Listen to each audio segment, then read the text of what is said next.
ಅಕ್ರಮ ಪಡಿತರ ಅಕ್ಕೆ ತುಂಬಿದ ವಾಹನ ಜಪ್ತಿ. ಬಂಕಾಪುರ ಪೊಲೀಸ್ ಹಾಗೂ ಆಹಾರ ಇಲಾಖೆ ಅಧಿಕಾರಿಗಳ ಭರ್ಜರಿ ಕಾರ್ಯಾಚರಣೆ.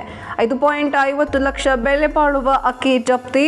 15 ಲಕ್ಷ ಬೆಲೆ ಬಾಳುವ ಲಾರಿಯನ್ನ ವಶಕ್ಕೆ ಪಡೆದ ಪೊಲೀಸರು. ಬಂಕಾಪುರ ಹೊರವಲಯದಲ್ಲಿ ಹತ್ತಿ ಜೀನಿನಲ್ಲಿ ಪಡಿತರ ಅಕ್ಕಿಯ ದಾಸ್ತಾನು ಮಾಡಲಾಗ್ತಾ ಇತ್ತು. ಖಚಿತ ಮಾಹಿತಿ ಮೇರೆಗೆ ಪೊಲೀಸರು ದಾಳಿಯನ್ನು ನಡೆಸಿದ್ದಾರೆ. ಇನ್ನು ಆರೋಪಿಗಳು ತಲೆಮರೆಸಿಕೊಂಡು ಎಸ್ಕೇಪ್ ಆಗಿದ್ದಾರೆ.